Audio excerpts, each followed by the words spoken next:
I always thought I was doing everything right. Work hard, save money, be responsible. That's what adults do, right? At least that's what I've been telling myself for the past decade while working 60-hour weeks at my accounting firm.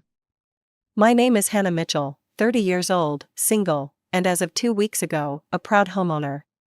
When my grandmother passed away, she left me a modest inheritance. Not enough to change my life, but enough to put a significant dent in the cost of a home. I've been saving religiously since my first job at 22, living in a tiny studio apartment, packing lunches, and saying no to vacations my friends took without a second thought. While everyone else was posting Instagram photos from Bali or buying designer clothes, I was working overtime and putting every extra dollar into my savings account. So when I finally had enough, $300,000 to be exact, I bought my dream apartment outright. No mortgage, no debt. Just mine. It's a 2-bedroom place about 10 minutes from my office in a neighborhood that's not too fancy but definitely on the rise. The previous owners had terrible taste in wallpaper, and the kitchen needs updating, but I don't mind. I decided to do the renovations myself to save money. YouTube tutorials have become my evening entertainment. I was in the middle of scraping off that hideous floral wallpaper when my phone rang. It was my mom. "Hannah, dear, I need you to come over next Saturday for a family meeting," she said, her voice having that fake casual tone she uses when she's up to something. "Family meeting, what's going on?" I asked, pausing my renovation work. "Oh, it's a surprise, just make sure you're here by 4. And bring one of those chocolate cakes from that bakery near your new place." "Mom, seriously, what's this about?" I pressed, immediately suspicious. "Just a little family gathering. Your sister will be there with Kevin, and I've invited your aunts and uncles and cousins too." That raised my eyebrows. The whole extended family? For a little gathering? "Mom. It's a secret, Hannah, a surprise. Just be here, okay?" And then she hung up. I shrugged and went back to my wallpaper. Whatever drama my mom was cooking up would have to wait. I had a home to fix. My sister Lily is 3 years younger than me at 27, and has been dating Kevin for about 4 years. They live in a rented apartment downtown. Unlike me, Lily has always had an easier time of things. She was the cheerleader in high school while I was on the debate team. She dropped out of college to find herself while I worked through my accounting degree. And somehow, our parents never seemed to mind. Growing up, it was always Lily this and Lily that. When we were kids and both had dance recitals on the same weekend, guess which one my parents attended? When we both graduated, my parents threw Lily a massive party for finishing high school, while my college graduation got a dinner at Olive Garden. I still remember my 16th birthday when I got a used bike while Lily got a car for her 16th the following year. When I asked my parents why, they said, "Lily needs more help getting around to her social activities." As if my debate tournaments and library volunteering didn't count. But I've never been the type to make a scene. I just worked harder, saved more, and proved I could take care of myself. The week flew by as I continued working on my apartment. I managed to get all the wallpaper down and started priming the walls for painting. The sense of accomplishment I felt looking at my progress was worth every blister on my hands. When Saturday arrived, I woke up early to finish painting the living room before heading to my parents' house. I stopped by the bakery as requested and picked up a chocolate cake with buttercream frosting, my mom's favorite. As I drove to my childhood home, I wondered what this family meeting could possibly be about. My parents' house is a 2-story colonial-style home that my grandmother left to my sister and me when she passed. We let our parents continue living there, of course. It never even occurred to me to do otherwise. The house was filled with childhood memories, both good and bad. As I pulled into the driveway, I noticed several cars already parked. I recognized my Uncle Steve's truck and Aunt Karen's minivan. My cousin Derek's motorcycle was leaning against the garage. Whatever this was about, it was definitely a full family affair. I took a deep breath, grabbed the cake box, and headed inside. "Hannah's here," my mom called out as I walked through the door. She gave me a quick hug and took the cake from my hands. Perfect timing, we're just about to sit down. I looked around the living room. Lily and Kevin were sitting on the couch, hands intertwined, whispering to each other. My dad was talking with Uncle Steve in the corner. Aunt Karen and my cousins were already heading toward the dining room. "What's going on?" I asked Lily as I approached. She smiled mysteriously. "You'll see." That didn't help my growing sense of unease. I followed everyone into the dining room where Mom had set the table with her good china, the set she only brings out for Thanksgiving and Christmas. Whatever this announcement was, it was clearly important. I took my seat next to Cousin Derek, who seemed just as confused as I was. "Do you know what this is about?" I whispered. He shook his head. "No clue." "Your mom just called us all here for some big news."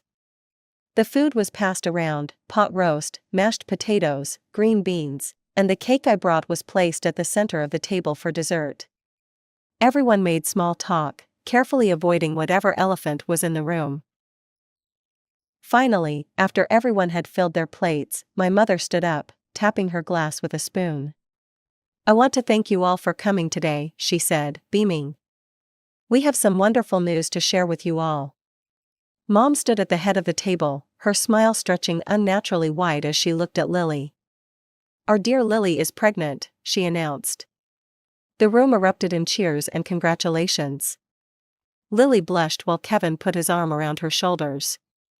"And they're getting engaged," Mom continued. "Wedding plans will follow soon." I clapped along with everyone else, genuinely happy for my sister despite our complicated relationship. "Congratulations, Lily," I said, smiling at her across the table. But Mom wasn't finished. She exchanged a look with Dad and Lily, then turned to me with an expression that made my stomach drop. "That's not all," she said, her voice cutting through the chatter. "We have another announcement." The room quieted down. Everyone looked at Mom expectantly, including me. "As you all know, Hannah recently bought herself an apartment," Mom said, gesturing toward me. The relatives nodded, some of them murmuring congratulations that they hadn't bothered to offer when I'd first shared the news 2 weeks ago. "Hannah is 30 years old and single," Mom continued. "No husband, no children, not even a boyfriend." I felt my face growing hot. What did my relationship status have to do with anything? Lily, on the other hand, Mom went on, is about to start a family. She and Kevin need a place of their own, not some rental. My heart began pounding as I realized where this was going. I glanced at Lily and Kevin, who were staring intently at their plates. Mom turned to me, her smile now sharp as a knife. "Hannah, this is your chance to show how much you love your sister. How generous and kind you are. I think you should give your new apartment to Lily and Kevin." Silence fell over the dining room. I stared at my mother in disbelief, waiting for the punchline to this horrible joke. But it never came. "You can go back to renting," Mom added casually, as if she wasn't asking me to give away my $300,000 apartment. "You don't need all that space just for yourself." I looked around the table. My father nodded in agreement with Mom. Lily finally met my eyes, a mix of embarrassment and expectation on her face. "That's a wonderful idea," Aunt Karen chimed in. "Family should always come first." Several other relatives nodded in agreement. This wasn't a spontaneous suggestion, this was a planned ambush. "You're not serious," I finally managed to say. "Of course I am," Mom replied, her voice hardening. "Your sister needs it more than you do." I stood up slowly, my chair scraping against the floor. "Let me get this straight, you want me to give Lily my apartment?" "The apartment I worked 60-hour weeks for years to afford.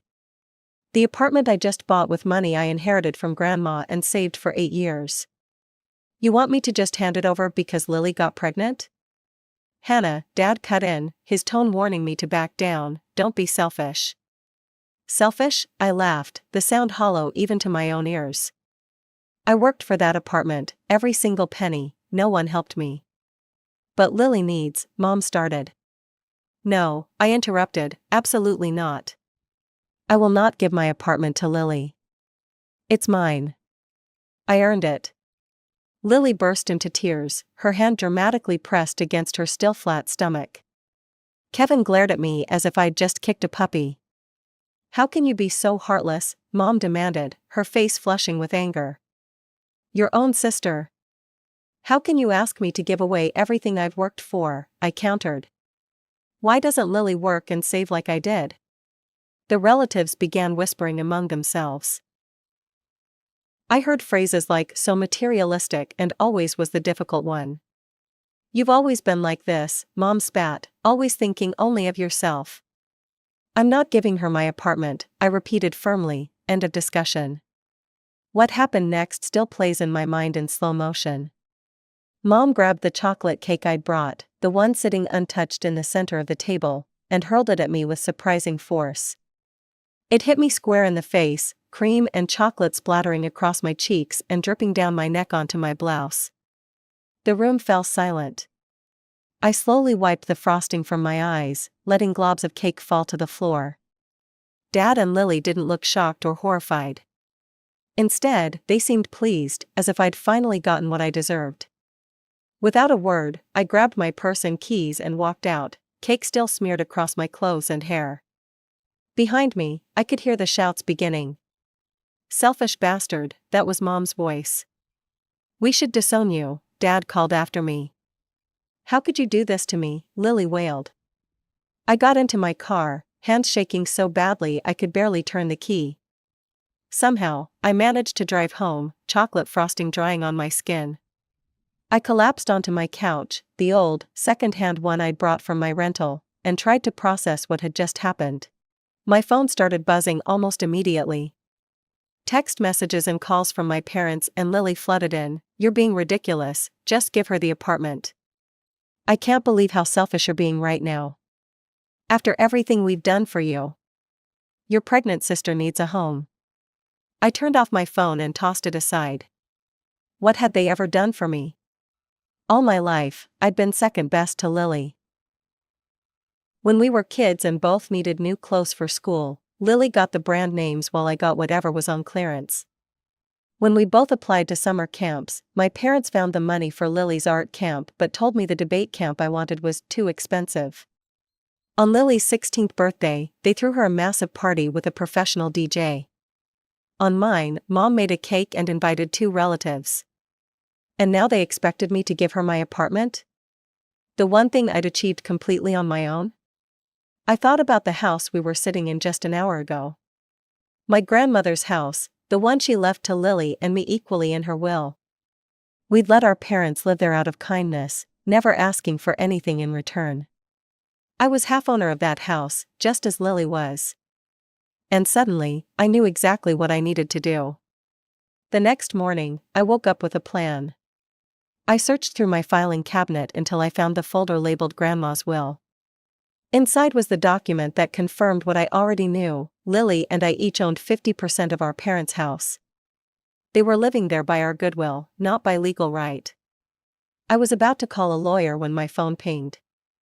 It was a notification from Facebook. My mother had tagged me in a post. With a growing sense of dread, I opened the app and nearly dropped my phone when I saw what she'd written. It breaks my heart to share this, but sometimes family disappoints you in the worst ways. Yesterday, my daughter Hannah refused to help her pregnant sister Lily when she needed it most. Despite having the means to help, Hannah chose selfishness over family. As a mother, I've never been more heartbroken. Please pray for Hannah to find compassion in her heart. The post had dozens of comments, mostly from relatives and family friends. I was there. Hannah was horrifically cruel to poor Lily. Some people just don't understand what family means. Keeping an apartment all to herself when her sister is pregnant? Shameful. Not a single person mentioned how my mother had thrown a cake at my face. Not one person questioned why I should give up my apartment that I'd worked so hard for. I scrolled through the comments, each one like a knife to my chest. My mother was actively liking and responding to the most vicious ones. She was orchestrating a public shaming campaign against me.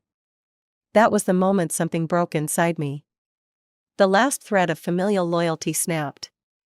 I picked up my phone and called the first lawyer that came up when I searched for real estate attorney in my area. Blackwell Law Office, a receptionist answered. I need to speak with a lawyer about property rights, I said, my voice surprisingly steady.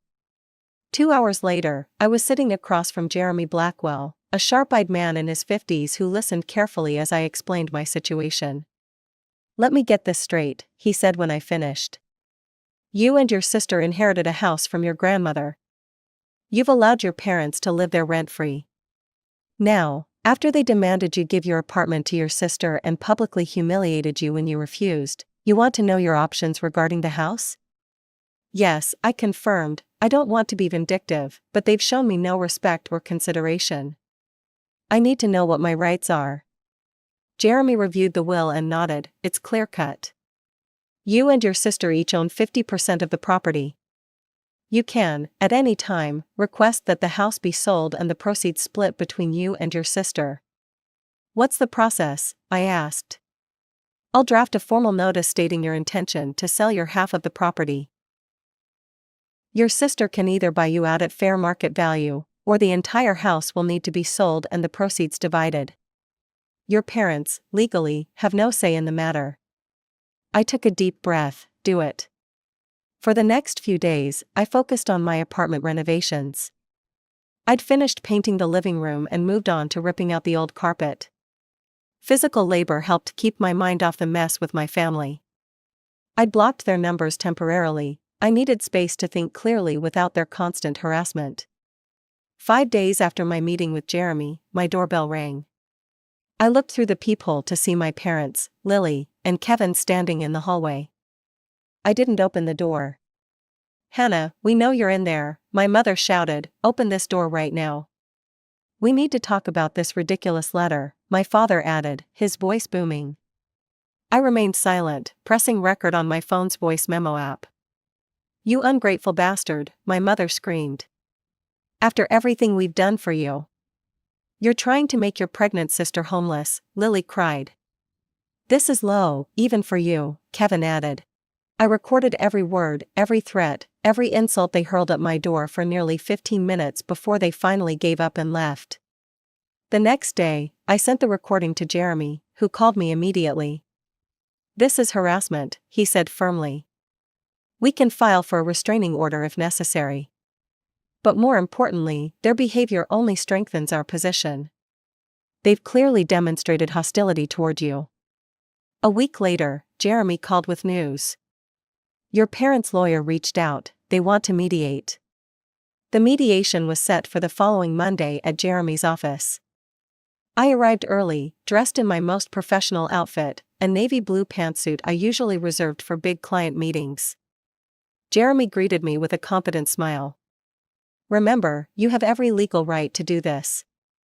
Don't let them make you feel guilty. My parents, Lily, and Kevin arrived with their lawyer. My mother glared at me with naked contempt. Traitor, she hissed as she passed me. The lawyer spoke first, laying out the facts of the case. My parents' lawyer argued that selling the house would cause undue hardship to my family. Jeremy countered by presenting the recorded harassment and social media posts as evidence of their treatment of me. After nearly 2 hours of back and forth, the lawyers conferred privately before returning with a proposed settlement. The house would be sold, and the proceeds divided equally between Lily and me, as per our grandmother's will. My mother burst into tears when she heard this. Please, Hannah, she sobbed, suddenly switching tactics, we're your family. How can you do this to us? I'm sorry about the cake, I lost my temper. I looked at her tear-streaked face, remembering all the times I'd forgiven her treatment of me, all the times I'd accepted being second best to Lily.